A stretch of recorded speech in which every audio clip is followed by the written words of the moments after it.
Well, the people that she most wants to belong to are going to be over 95% Democratic voters. Fellow professors, political science professors, are more than 95% likely to vote for Democrats, right? 20 to 1 compared to Republicans. So it would be weird for her career prospects, her social prospects, just the ease with which she goes through life when she needs assistance, right, in her work. Everything would be much more difficult for her if she didn't vote for the Democrats. Then emotional stakes all of a sudden become involved. I might be proud or excited when the party wins, or sad or angry when the party loses. And these group ties are really important in creating these emotional stakes. The other really important thing here is that when placed in conflict with one another, especially zero-sum conflict like an election, group ties can make people more willing to expend resources, their time and their energy, to make their group do better and the other group do worse. And absent these kind of group attachments, people are less willing to engage in these costly behaviors on behalf of their team.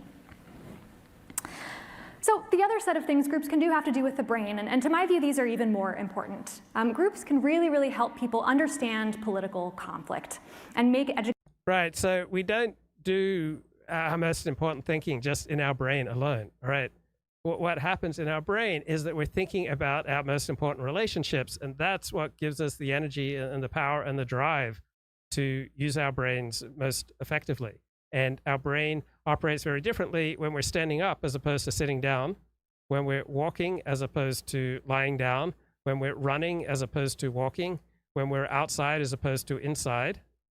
Educated voting decisions. One of the most important things groups can do is they provide cues that help people infer what politicians believe and care about. So if I have 20 candidates on my ballot. Cues. You know what's another word for cue? Signal, right?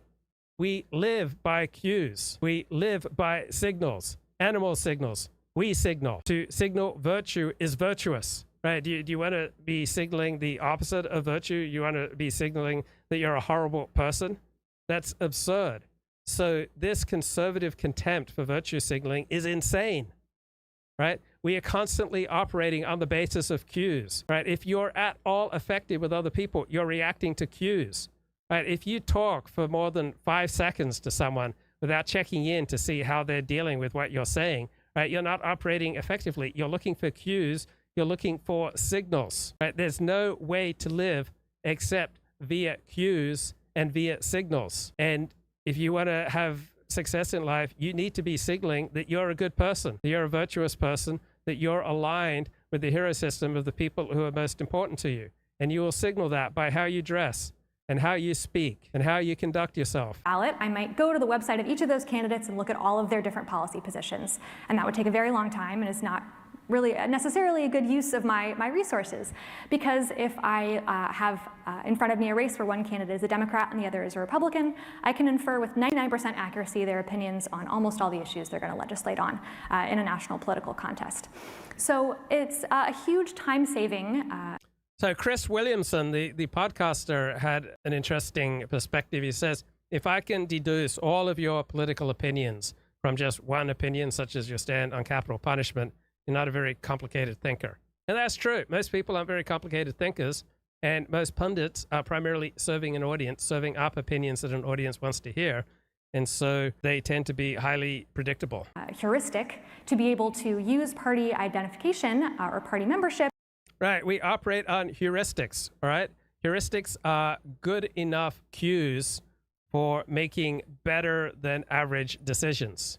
So if you're walking down the street and everyone in front of you is suddenly rushing, running in a certain direction, all right, it's a pretty good heuristic that you should follow them. To infer a whole host of political beliefs. And of course, this is true of party for partly institutional reasons, but you might also think if a candidate says they're a feminist, or a candidate says they're a union member, or they're in the NRA. So most people don't have a deep understanding of feminist or of Christian theology or of Jewish law or any other cues or virtue signals, right? They just have a basic sense that this is good or this is bad, but for me. And what's good and bad for you is largely dependent on how it situates you with the people who are most important to you. Right? You're not going to build a good life without good relations with the people who are most important to you. array or something like that. You can infer without doing any more research what that candidate thinks about a number of issues that might be important to you. So these group labels can help you make judgments about what candidates will do and care about and how they'll vote at a really minimal informational cost. On the other side of things, so what's another term for minimal informational cost, right? Heuristic or cue or signal, right? We cannot successfully navigate life without constantly reading signals. And you are constantly emitting signals, all right? From a 12-step perspective, we're all constantly transmitting. Forget 12-step, we're all constantly transmitting.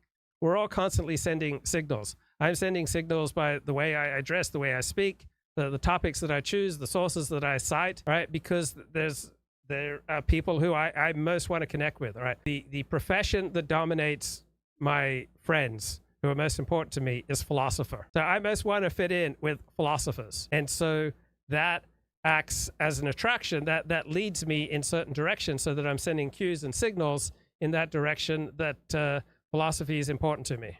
Groups can help people make sense of issues. So I referenced the idea of estate tax reform earlier.